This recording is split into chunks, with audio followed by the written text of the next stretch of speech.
I request Divya to take over.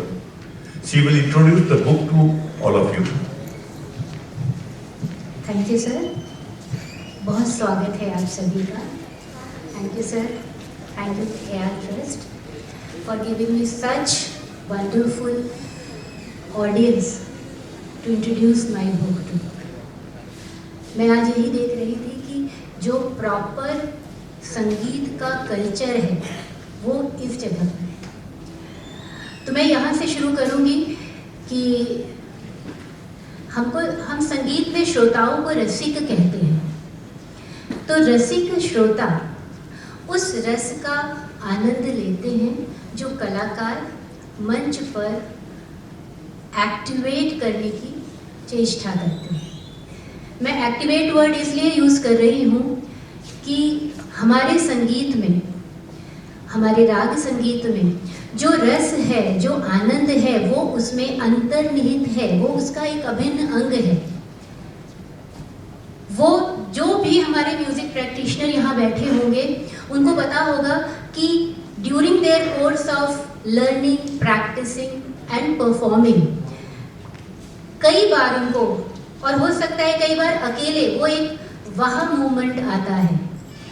तो जब वो कलाकार मंच पर उस राग की अवधारणा करके, राग को आवाहन करके उस रस को बनाने का चेष्टा करते हैं और उसमें वो कामयाब होते हैं, तो देन दैट पर्टिकुलर आनंद अनुभूति ट्रैवल्स टू द ऑडियंस. और फिर वो ऑडियंस को एक वो बहुत सुखद अनुभूति होती है. जो मैंने पुस्तक लिखी है जिसका टाइटल है relevance of embellishments in Indian Raga system. Embellishments या अलंकरण को नॉर्मली हम लेते हैं कि अलंकरण मतलब something extra then normal. But हमारे राग संगीत में बहुत से ऐसे अलंकरण हैं जो राग के ओरिजिनल स्वरूप में इनबिल्ट हैं. उनके बिना, उन पर्टिकुलर एम्बेलिशमेंट्स या अलंकरण के बिना हम उस राग की कल्पना नहीं कर सकते.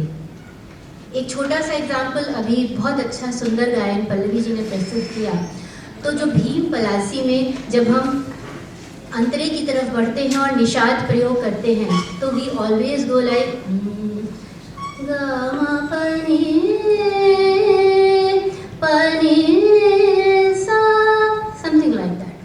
तो क्या हम जो भी प्रैक्टिशनर्स हैं वो इस बात पे सोचें कि क्या हम बिना इस षडज के कण के भीम पलासी में अंतरे पर जाते हैं तो शायद उनको समझ आएगा कि इस पर्टिकुलर कण के इस राग में क्या महत्वपूर्ण भूमिका है.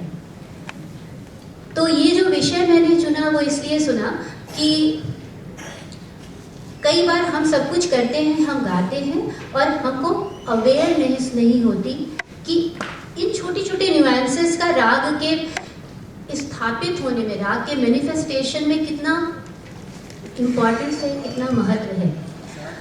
क्योंकि और राग गायन में इसका महत्व इसलिए है कि जैसे रविन्द्रनाथ टैगोर जी ने कहा था ना कि where language ends music begins. तो इस लैंग्वेज के proper continuing to the audience हमको उस राग को ऐसे स्थापित करना है जैसे कि उसको ट्रेडिशनली बनाया गया था. उस स्थिति में सारे राग के नियम बहुत ज़रूरी हैं, चाहे वो वादी संवादी हो या समय हो. कई बार होता है कि समय नहीं मानते हैं लोग, तो मेरा उसमें सिर्फ यही है, मैं बहुत ट्रेडिशनल हूँ उस विषय में कि अगर सुबह के नाश्ते के समय हमको रात का डिनर दिया जाए तो क्या हमारा सिस्टम उसको एक्सेप्ट करेगा. Same way raga is like a soul food. हम उसको समय पर करेंगे तो उसका वो असर आएगा, क्योंकि राग का उद्देश्य, राग गायन का उद्देश्य हमारे जैसा टेक्स्ट में लिखा हुआ है कि सिर्फ मनोरंजन नहीं है.